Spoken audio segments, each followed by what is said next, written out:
Ever feel like, you know, life's kind of playing keep away with your goals? Like you finally get the good cheese, that perfect job, the ideal relationship, and then suddenly, bam, it's gone. It's gone.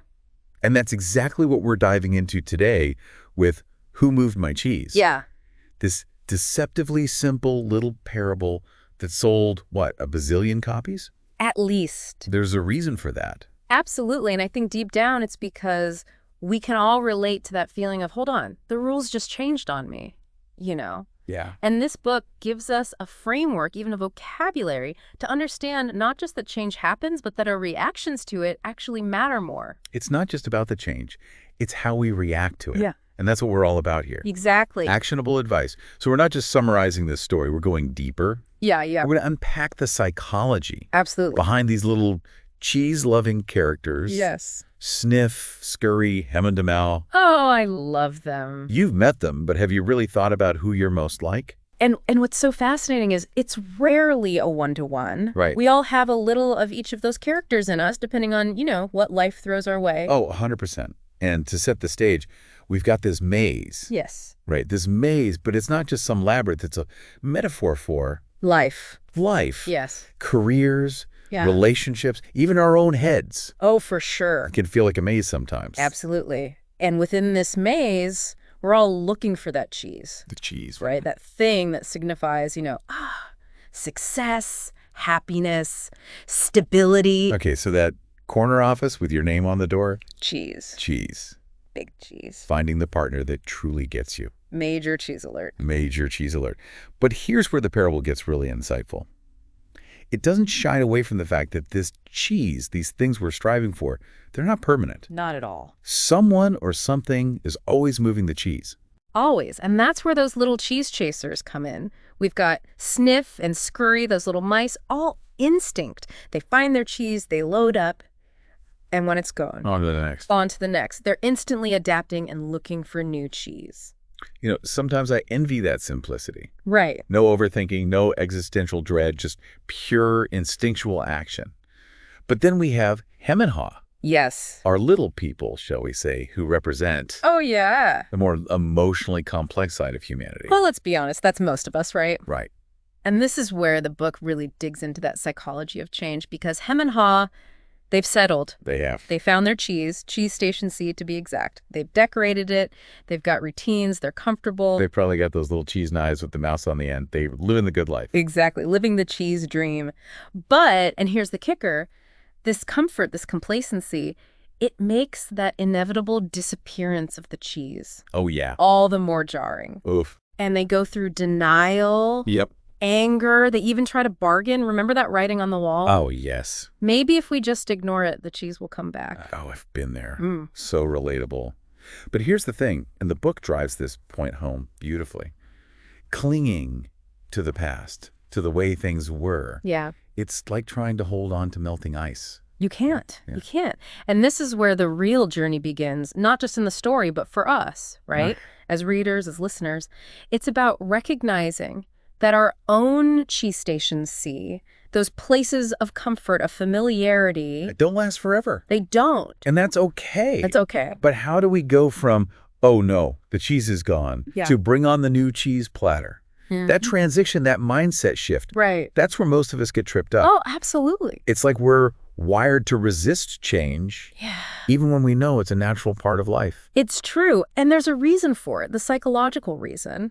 Loss aversion. Loss aversion. The pain of losing something is actually more powerful than the pleasure of gaining something of equal value.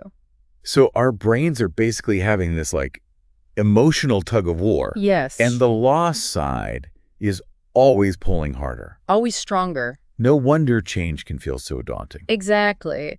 This is where this simple but profound message of this book comes in, right? It's not about denying that fear, but understanding it and then, most importantly, acting in spite of it. Which is exactly what our buddy Hod does, right? Yes. He's terrified to leave Cheese Station C. Oh, yeah. But eventually he's like, okay. He laces up his little shoe. He puts on his metaphorical running shoes. There you go. Yes. And he ventures back into the maze. He does. But it's not a smooth journey. Not at all. He has those moments of doubt, setbacks. He's writing these little messages on the wall, Yes. almost to pep himself up. And those messages, that handwriting on the wall, there are some real gems in there. Yeah. And it's not just for Ha, but for all of us. Like this one, smell the cheese often so you know when it is getting old. Okay, that's such good advice. Isn't it?